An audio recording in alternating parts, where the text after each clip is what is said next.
இந்த பொண்ணு மரத்துல இருந்து மாங்காயை பறிச்சுட்டு வரும்போது அங்க புத்துல இருந்த பாம்பு இந்த பொண்ணோட காலை கடிச்சிருது. இதனால எல்லாருமே வேகமா ஓடி போய் பாம்பு கடிச்சதுக்கு மருந்து போடுறாங்க. அப்ப அந்த இடத்துல வந்து அந்த பொண்ணோட அண்ணன்காரன் தன்னோட தங்கச்சியை பாம்பு கடிச்சனால கோவப்பட்டு பாம்பு புத்த உடைச்சு அந்த பாம்பை கீழே தூக்கி நில அடிச்சு கொள்றான். அதுக்கப்புறம் பாத்தீங்கன்னா இந்த பொண்ணு ஆசைப்பட்ட ஒரு பையனை கல்யாணம் பண்ணி வச்சு அந்த பொண்ணோட வீட்டுக்கு அனுப்புறான். அதுக்கப்புறமா 3 மாசம் கழிச்சு காட்டுறாங்க. இந்த பொண்ணு கல்யாணம் பண்ணி போன வீட்டுல அங்க இருந்து அந்த பையனோட அண்ணன்காரன்லாம் சொத்தெல்லாம் இவன் பேர்ல இருக்கு, அதனால நம்மள எப்ப வேணாலும் வீட்டை விட்டு துரத்தலாம்னு சொல்லிட்டு இந்த பையன் ஆபீஸ்ல இருக்கும்போது சொத்து பத்திரத்தெல்லாம் வச்சு அவனை ஏமாத்தி சொத்தெல்லாம் இவங்க பேர்ல எழுதி வாங்கிக்கிறாங்க. அதுக்கப்புறம் பாத்தீங்கன்னா அடுத்த நாள் போலீஸ்காரங்க வீட்டுல வந்து உங்க பேர்ல 4 கோடி ரூபாய் லோன் இருக்கு, அந்த பணத்தை கட்டுங்க, இந்த வீடு உங்களோடது இல்ல, உங்க அண்ணாக்கள் எல்லாம் கோர்ட்ல கேஸ் போட்டிருக்காங்கன்னு சொல்லி பணத்தை கட்டுங்கன்னு சொல்லிட்டு ஒரு அரெஸ்ட் பண்ணிடுறாங்க. அதுக்கப்புறமா சொத்தெல்லாம் இழந்த இந்த பொண்ணு உங்க அண்ணா கால் பண்ணும்போது அன்னிக்காரி வந்து அண்ணா வீட்டுல இல்லன்னு சொல்லி போன வச்சிடறா. அதுக்கப்புறமா பசங்க எல்லாம் பசின்னு சொல்லும்போது ஒரு கடையில கடனுக்கு சாப்பாடு வாங்கி கொடுக்குறாங்க. அதுக்கப்புறம் சாப்பாடு எடுத்துட்டு போய் ஜெயில இருக்க கணவன்கிட்ட கொடுத்துட்டு நீங்க ஒன்னும் கவலைப்படாதீங்க, எங்க அண்ணாவோட வீட்டுக்கு போறேன், அவர் எல்லாத்தையும் சரி பண்ணிடுவார் சொல்லிட்டு அவங்க அண்ணாவோட வீட்டுக்கு போறாங்க. அங்க போனோம்னா பசங்க எல்லாம் பசியில இருந்தனால டேபிள்ல இருந்த பழங்கள் எடுத்து சாப்பிடும்போது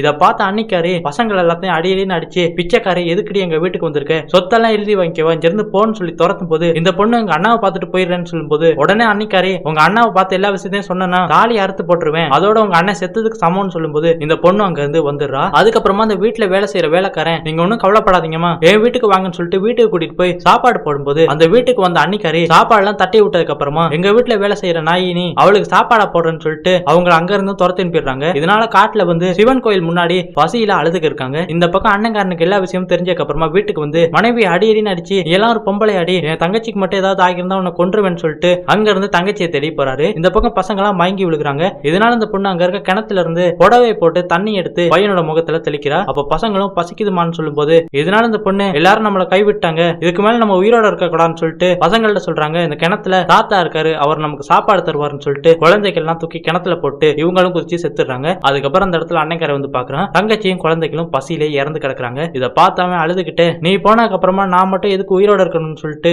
ஏக்கத்திலேயே அண்ணன்காரனும் இறந்துடுறான்.